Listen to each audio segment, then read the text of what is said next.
ভালো খবর দিচ্ছি। এটা বহুদিন যাবত আপনারা শুনেছেন কিন্তু বাস্তবায়ন দেখেননি, আশা করি এবার এটা হবে।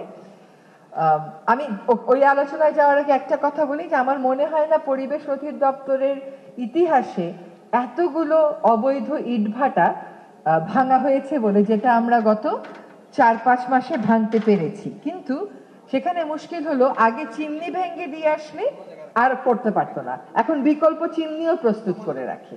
আমরা একদিন ভেঙে দিয়ে আসলে 3 দিনের দিন আবার গিয়ে চিমনি বানিয়ে ফেলে। তো এখানে আমাদের উন্নয়নের জায়গাটাতে বদলাতে হবে, এবং যেটা আমরা বলেছি যে ব্লকে আমরা একটা মাত্রা নির্ধারণ করছি যে সকল নির্মাণে ন্যূনতম 30 ভাগ ব্লক, আর সরকারি নির্মাণগুলোতে আমরা এই বছর চেষ্টা করব সর্বোচ্চ সংখ্যক ব্লক, চেষ্টা করব 100% টার্গেট দিয়ে, কিন্তু এটা অ্যাভেইলেবিলিটি সবকিছুর উপরে নির্ভর করবে। যে সুখবরটা দিতে চাচ্ছিলাম সেটা হচ্ছে কৃষি জমি সুরক্ষা আইন এবং ল্যান্ড জোনিং আইন। এগুলো আপনারা নিশ্চয়ই জন্মের পর থেকেই আমরা শুনে আসতেছি যে বাংলাদেশে এরকম আইন হবে, এটা আর হয় না। কিন্তু এটা নিয়ে আন্তঃমন্ত্রণালয়ে সভা হয়ে গেছে, আরেকটা আন্তঃমন্ত্রণালয়ে সভা করে পাবলিক কনসালটেশনের পরে আশা করি মাস 2-3 মধ্যে কৃষি জমি সুরক্ষা আইনটা আমরা পাশ করে দিতে পারবো। এবার মধুপুর শালবন 44,000 একর শালবনটা এখন আছে 3,000 একর। এটা দীর্ঘদিন আমি কোর্টে আইনি লড়াই করেছিলাম, তারপরে কতগুলো ডিরেকশন সরকারের উপর এসছে।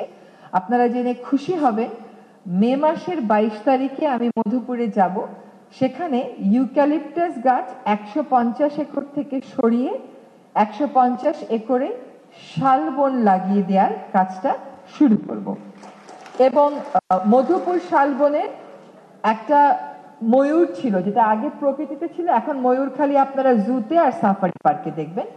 আমরা মোট 5টি প্রজাতি চিহ্নিত করেছি, যেগুলোকে আমরা ক্রমান্বয়ে প্রকৃতিতে ছাড়বো। যেমন ময়ূরকে মধুপুর বনে ছেড়ে দিয়ে এই কাজটা শুরু করব। এইটা আমরা 22 তারিখে শুরু করব, কিন্তু বললেই একটা প্রজাতি যেটা প্রকৃতিতে নেই, জুতে আছে, সেটা আপনি বনে ছাড়তে পারবেন না। তার একটা প্রোটোকল আপনাকে ফলো করতে হবে।